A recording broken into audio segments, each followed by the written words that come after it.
All right, let's try this again. This is Jen Steed, and today I wanted to share with you a Crafty Commonplace project. We homeschool, and so before the kids read their school books, I actually pre-read all of it. And I keep my own written narrations, just like the kids, the older kids would do.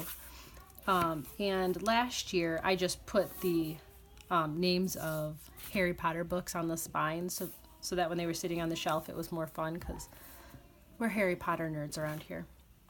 But today what I wanted to show you was this year's book, where I decided to do something a little different.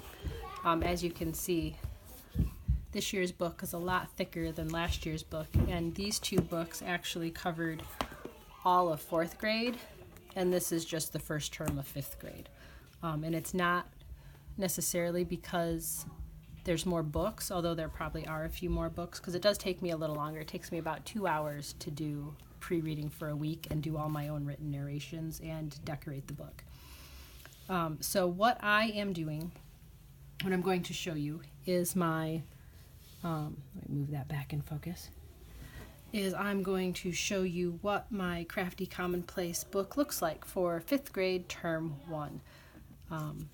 This is not a professional setup. I don't have super awesome light. Actually, I might. Let me try one thing. Let me see if I can move this box and get some more light. That's a little better. Now I don't have so much light blocking my desk here.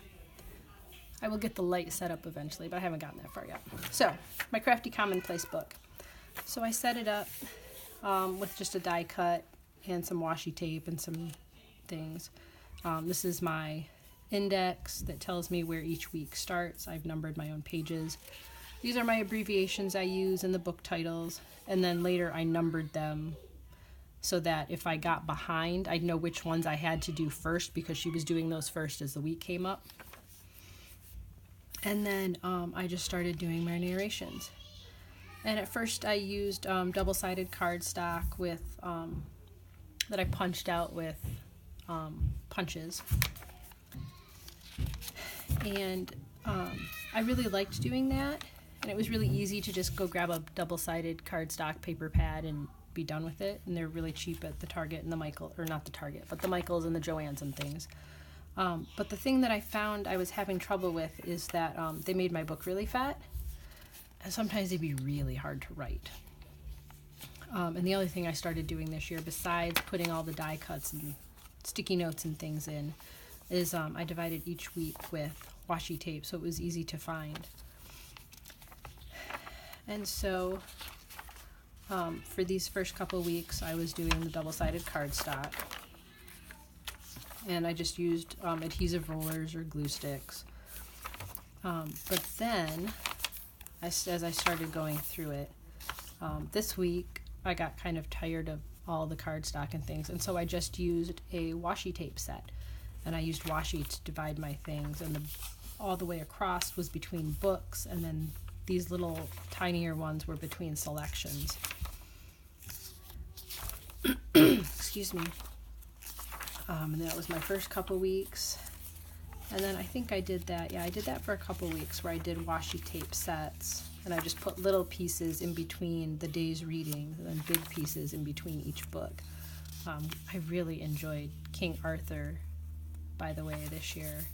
I had the longest narrations for those, because the stories were so good, and they were really long and really intense, and there was a lot there to remember. And again, I had washi tape between weeks.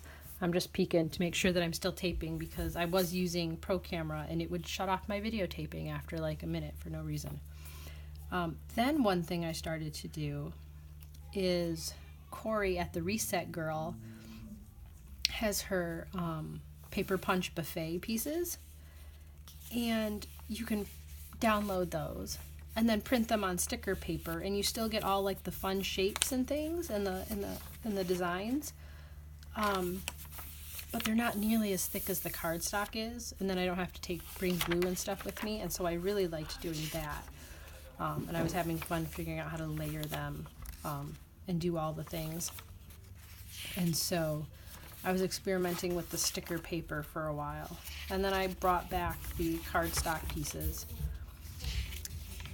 And that didn't really last very long, and I went back to sticker kits. And once a month, if you're subscribed, and this month I did both cardstock and her stickers. I'm sorry, not cardstock and her stickers, washi tape and her stickers. And the one thing that, if you're subscribed to Corey's email list, every month she offers a 40% off coupon, anything that's not on sale. And so that means that you can get one of these paper punch buffet kits for like $3. And all you have to have is a printer and sticker paper, which I have both in abundance. So I do buy those. And I was using a journaling card to put the assignments for the week in. And we've got more washi, and we're still doing stickers from her sticker packs. I had 2 or 3 different ones that I already had printed that I was just using up. And so sometimes I have just a little bit of stickers, and sometimes I have more stickers. Then what I decided to do, is because I ran out of sticker kits, and I didn't like the sticker kit she had released in September for the paper punch buffet. And so what I decided to do was go in and find all my leftover Bible journaling stuff, because I really haven't done Bible journaling in a while. It's probably been over a year since I've done any. But I have all these printable Bible journaling things from the Illustrated Faith Print and Pray shop. And then I have all the extras from the kits that I worked through at Dayspring when I was doing that on a regular basis from the first year's worth of things. And so I just started taking all those leftover pieces and putting them in. And so I have, all sorts of things. And then I decided to kind of break them into kits and put like things with like things.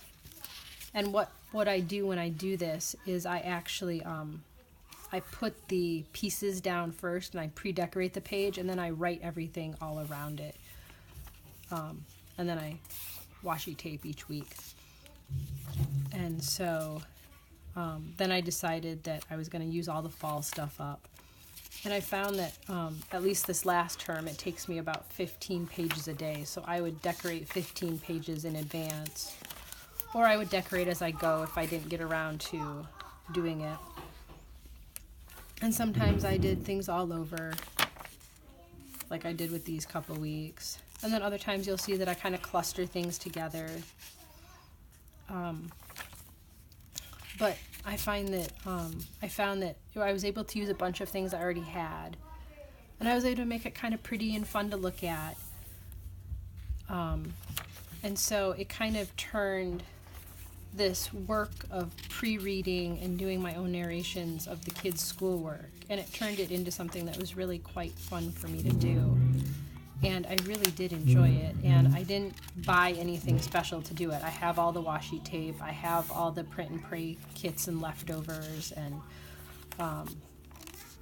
the couple things I did buy were the